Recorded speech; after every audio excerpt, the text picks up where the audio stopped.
It's now just 20 days until the federal election, and Anthony Albanese and Peter Dutton have officially launched their campaigns. The Prime Minister and Liberal leaders brooking major tax and housing announcements, but economists have criticised both for not offering real solutions. Duelling launches for the right to lead Australia's next first family of politics.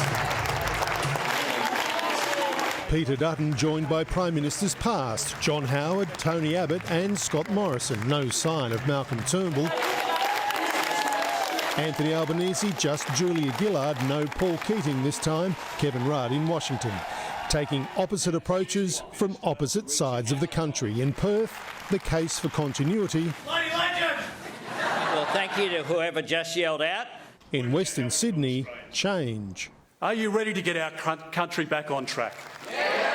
But fighting on common ground, tax and first home buyers. No competition from property investors, just a fair crack for young Australians. When Australians have heard me say that I want to be the Prime Minister for home ownership, for home affordability, for home accessibility, I mean it. Labor's $10 billion housing plan, 100,000 new properties reserved for first home buyers and 5% deposits on any first home, with 15% government loan guarantees, saving $23,000 in mortgage insurance. The Coalition, tax-deductible mortgage repayments on newly built first homes for 5 years, covering the first $650,000 of a loan, saving up to $11,000 a year, a total of $55,000 over 5.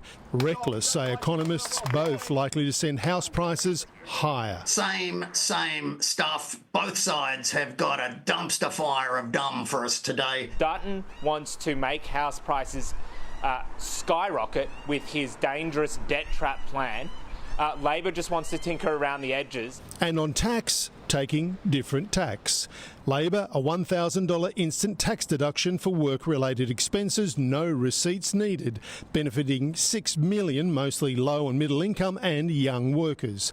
The Coalition, a one-off tax rebate of $1,200 in July next year for those earning between $48,000 and $104,000, reducing and phasing out at $144,000, costing $10 billion. Helping people under pressure, all the while building for the future. Families are under financial pressure now, and we've heard their cry for help. Anthony Albanese is trying to become the first Prime Minister in 21 years to be re-elected. Peter Dutton to be the 8th different Prime Minister in the past 8 elections, both of them throwing a lot of money at it. Mr Dutton's tax offset and petrol tax halving, a 1 year $16 billion splurge. Mr Albanese's instant tax deduction and housing plan, $12.4 billion. Cash splashes aimed at mortgage belt voters on the urban fringes and regions. No one cut off and the opportunities that lie ahead. No one held back and no one left behind. So I want to ask you today, do you feel better off after 3 years of Anthony Albanese? No! Each hoping the next time they hear this will be the sound of victory. Now to political editor Mark Riley in Perth. Mark, as you said, a lot of cash being splashed. Is it going to help? Well, a lot of cash on both sides, actually, Ange. $24 billion in total in new commitments from the leaders today. That's about $1 billion every 5 minutes, and that is a lot. Anthony Albanese will argue that his is more responsible because he's actually adding to supply in the housing market, which is the big problem.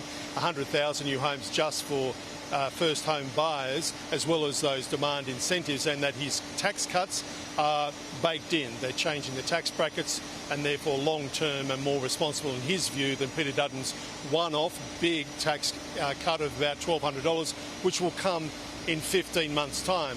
And Labor's instant analysis on Mr Dutton's housing policy says that only 1 in 10 new home buyers and first home buyers will actually benefit from it, and that it will add to demand in an already heated housing market.